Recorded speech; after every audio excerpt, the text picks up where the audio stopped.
प्रश्नावली 2.2 10वां क्वेश्चन देख लेते हैं। किसी कक्षा में बालक और बालिकाओं की संख्याओं में अनुपात 7:5 है। यदि बालकों की संख्या बालिकाओं की संख्या से 8 अधिक है तो कक्षा में कुल कितने विद्यार्थी हैं, यह हमें बताना है। दोबारा से एक बार क्वेश्चन समझ लेते हैं।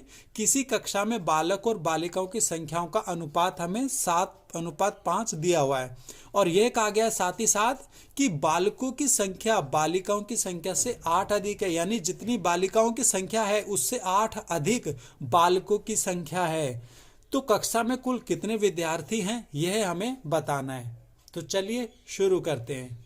अब आगे हम क्या करेंगे, बालकों की संख्या और बालिकाओं की संख्या मानेंगे। बालकों की संख्या हम मान लेते हैं 7x, बालिकाओं की संख्या हम मान लेते हैं 5x। हमने 7x और 5x माना। 7x और 5x क्यों माना? क्योंकि क्वेश्चन में गिवन है बालक और बालिकाओं की संख्याओं में अनुपात 7:5 है, इसलिए हमने 7x और 5x माना। बालकों की संख्या 7, बालिकाओं की संख्या 5, इसीलिए हमने 7x और 5x मान लिया। आगे बोला गया है बालकों की संख्या बालिकाओं की संख्या से 8 अधिक है, यानी ज्यादा कौन है? तो कक्षा में बालकों की संख्या ज्यादा है, बालिकाओं की संख्या कम है। कितनी कम है? 8।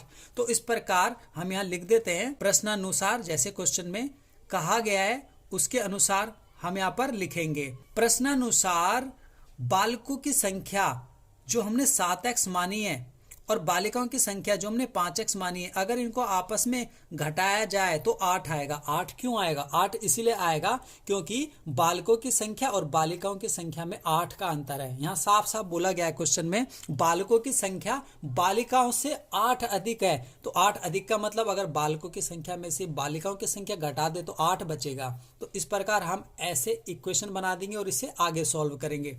7x में से 5x घटाएंगे, क्योंकि बीच में घटा का निशान है तो घटाएंगे ही। तो 7x में से 5x घटाएंगे तो आएगा 2x। अब आगे यहाँ पर 8, तो 8 का 8 लिख देंगे। ठीक है, x के साथ जो 2 है इसको 8 के बटे में ले जाएंगे।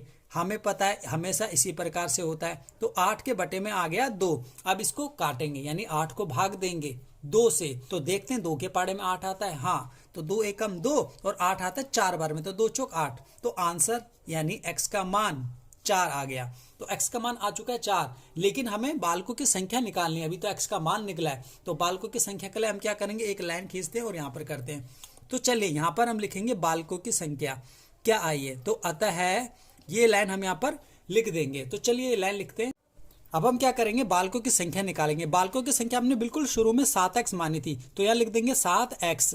अब आगे 7 और x की जगह x का मान जो अभी अभी हमने निकाला जो कि 4 है, तो ये लिख देंगे हम यहाँ पर 4 लिख दिया। 7 और 4 को गुणा करने पर क्या आएगा, 28। तो इस प्रकार बालकों की संख्या निकल चुकी है 28। अब बालिकाओं की संख्या हमने बिल्कुल शुरू में मानी थी 5x।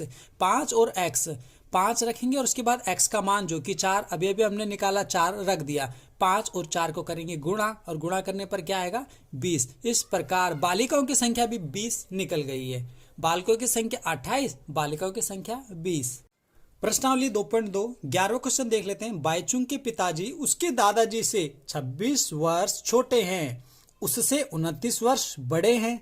यदि इन तीनों की आयु का योग 135 वर्ष है तो उनकी आयु अलग अलग ज्ञात कीजिए। क्वेश्चन ये है कि बाईचुंग एक लड़का है, बाईचुंग के पिताजी बाईचुंग के दादाजी से 26 वर्ष छोटे हैं। ध्यान दीजिए, पिताजी छोटे हैं दादाजी से, कितना, 26 वर्ष। उससे 29 वर्ष बड़े हैं। बाईचुंग के पिताजी बाईचुंग से 29 वर्ष बड़े हैं। यदि इन तीनों की आयु जोड़ दी जाए, किन तीनों की, बाईचुंग की, बाईचुंग के पिताजी की और बाईचुंग के दादाजी की, इन तीनों की आयु अगर जोड़ दी जाए तो कितना आएगा, 135 वर्ष। तो इनकी आयु अलग अलग ज्ञात करनी है हमें। ठीक है, योग मतलब होता है जमा, यानी प्लस करेंगे इन तीनों की आयु तो 135 वर्ष आएगा। तो चलिए यहां पर थोड़ा सा हम समझ लेते हैं अच्छे से कि ये क्वेश्चन क्या है। इसी क्वेश्चन को हम इससे समझते हैं, आसानी से समझ आ जाएगा। बाईचुंग के पिताजी उसके दादाजी से 26 वर्ष छोटे हैं। बाईचुंग के पिताजी यानी ये उसके दादाजी से 26 वर्ष छोटे, दादाजी से छोटे हैं पिताजी। कितना, 26 वर्ष। यानी इन दोनों की आयु में जो फर्क है वो है 26 वर्षों का। ठीक है, इन दोनों की आयु में जो अंतर होगा वो 26 वर्षों का है। अब आगे क्या बोला गया है, उससे 29 वर्ष बड़े हैं, यानी बाईचुंग के पिताजी उससे यानी बाईचुंग से 29 वर्ष बड़े हैं। ठीक है, तो इन दोनों की आयु में जो फर्क है वो है 29 वर्षों का। तो इतना हमें पता चल गया कि इन दोनों की आयु में 29 वर्षों का फर्क है और इन दोनों की आयु में 26 वर्षों का फर्क है। अगर बाईचुंग की आयु पता चल जाए हमें तो उसमें 29 वर्ष जोड़ के पिताजी की आयु आ जाएगी और 26 वर्ष फिर जोड़ देंगे तो दादाजी की आयु आ जाएगी। इस प्रकार बाईचुंग की आयु से हम सभी की आयु निकाल सकते हैं, लेकिन बाईचुंग की आयु क्वेश्चन में तो गिवन ही नहीं है, तो यही हमें निकालना है। तो बाईचुंग की आयु हम निकालेंगे कैसे, हम बाईचुंग की आयु को पहले मान लेते हैं। माना बाईचुंग की आयु x मानेंगे और उसकी सहायता से हम आगे क्वेश्चन करेंगे। इस प्रकार बाईचुंग की आयु x वर्ष मान लेंगे। माना बाईचुंग की आयु x वर्ष।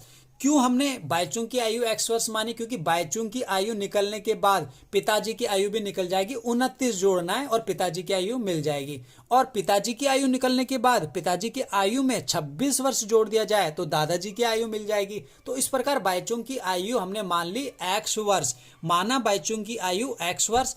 बाईचुंग के पिताजी की आयु क्या होगी, बाईचुंग की आयु में यानी x में ये रहा, इसमें जोड़ देंगे अगर 29 तो बाईचुंग के पिताजी की आयु निकल जाएगी, पिताजी की आयु।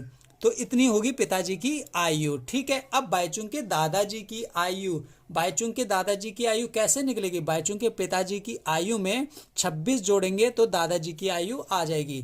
तो बाईचुंग के पिताजी की आयु कितनी है, x प्लस में 29, तो x प्लस में 29 और प्लस कर देंगे इसमें 26 तो दादाजी की आयु आ गई। तो ये होगी दादाजी की आयु। अब इसको इस प्रकार लिख सकते हैं, x जमा में 29 और 26 को हम जमा कर देंगे तो 55 आएगा। 55 वर्ष हो जाएगी बाईचुंग के दादाजी की आयु। तो ये हो गया। अब प्रश्न में जैसे लिखा है उसके अनुसार हम इसे आगे करेंगे। इन तीनों की आयु का योग 135 वर्ष है। इन तीनों की आयु का योग 135 वर्ष है। तो चलिए वो हम लिख देते हैं प्रश्नानुसार, यानी प्रश्न में जैसे लिखा गया है तो बोला जाता है प्रश्नानुसार। तो प्रश्नानुसार हम करेंगे इसको। ठीक है, अब आगे बोला गया है तीनों की आयु का योग 135 वर्ष है। तीनों की मतलब x किसकी आयु, बाईचुंग की आयु, और बाईचुंग के पिताजी की आयु क्या है, x प्लस 29। तो हम ये भी लिख देंगे x प्लस में 29, ये हो गए बाईचुंग के पिताजी की आयु। अब बाईचुंग के दादाजी की आयु, तो बाईचुंग के दादाजी की आयु ये है, क्या है, x प्लस में 55। ठीक है, और बराबर इन तीनों की आयु का योग मतलब तीनों को जमा कर दिया जाए तो कितना आ रहा है, 135 वर्ष, ये लिखा हुआ है क्वेश्चन में। ठीक है, अब आगे क्या करना है, हमें इसको सॉल्व करना है और x का मान निकालना है। तो चलिए करते हैं। करना कैसे, इसको पहले हम खोल लेते हैं और ब्रैकेट को हटा देते हैं। x यहाँ ब्रैकेट हटाएंगे तो x जमा में 29 आएगा, प्लस में यहाँ x जमा में 55 आएगा और ब्रैकेट हट गया और यहाँ आ गया 135। इस प्रकार से हमने लिख दिया। अब आगे बढ़ते हैं। आगे क्या है, 1x ये रहा, 1x ये रहा, 1x ये रहा, कितने हो गए, x तो हो गए 3, तो यहाँ लिख देंगे जोड़ के 3x हो चुके हैं टोटल। ठीक है, 29 और 55 इसको जोड़ा जा सकता है, तो 29 और 55 को हम जोड़ देंगे तो कितना आएगा, तो हम लिख देंगे इसको जोड़ के आएगा ये 84। ठीक है, 84 हमने लिख दिया। तीनों x जुड़ चुके हैं, 29 और 55 भी जुड़ चुका है और 84 आ चुका है। अब हम लिखेंगे बराबर ये वाला और उसके बाद 135 जो इस साइड लिखा हुआ है। ठीक है, अब क्या करेंगे, x की संख्या बराबर के इस साइड और बिना x वाली बराबर के इस साइड ले जाएंगे। तो आगे करते हैं। आगे 3x को रखेंगे यहाँ और फिर रखेंगे 135 और 84 को माइनस यहाँ कर देंगे, -84। 84 इस साइड था, बराबर के इस साइड ले जाएंगे तो माइनस का हो जाएगा, माइनस का 84 हो गया। ठीक है, उसके बाद 135 में से 84 घटाते हैं। पहले इस 3x को ऐसे लिख दिया हमने और 135 में से 84 घटाएंगे। 5 में से 4 गए 1 और ये 13 है, 13 में से 8 गए, 13 में से 8 गए बचेगा 5, तो यहाँ आ गया 51। इस प्रकार ये 51 आ गया। अब इसके आगे हम यहाँ कर लेते हैं। ठीक है, इसके आगे हम यहाँ कर लेते हैं, एक लाइन खींच लेते हैं। इस प्रकार से ये लाइन हमने खींच ली। तो यहाँ पहले हम इसको उतार देते हैं, 3x बराबर में क्या लिखा है, 51 लिखा है, तो हमने लिख दिया 51। अब x के साथ जो 3 लगा ये तो 51 के बट्टे में चले जाता है, हमें पता ही है। तो x लिखा और 51 और बट्टे में लगा दिया हमने 3। अब 51 को काटना है 3 से, तो चलिए काटते हैं। तो 51 को काट के क्या आएगा, तो मैं यहाँ पर डायरेक्ट लिख देता हूँ। अगर 51 को काटेंगे 3 से तो आएगा 17। तो x का मान निकल चुका है। क्या निकला x का मान, x का मान निकला है 17। ठीक है। अब अगर x का मान निकल गया तो x हमने क्या माना था, x हमने माना था बाईचुंग की आयु। तो बाईचुंग की आयु निकल चुकी है, मतलब क्या निकली है 17। तो यहां पर लिख देंगे बाईचुंग की आयु 17 वर्ष। ठीक है। फिर उसके पिताजी की आयु कैसे निकलेगी, 29 जोड़ देंगे तो बाईचुंग के पिताजी की आयु 17 में 29 जोड़ देंगे, और फिर उसके बाद बाईचुंग के दादाजी की आयु 17 में 29 जोड़ेंगे और फिर 26 जोड़ेंगे, तो बाईचुंग के दादाजी की आयु भी निकल जाएगी। इस प्रकार तीनों की आयु निकल जाएगी।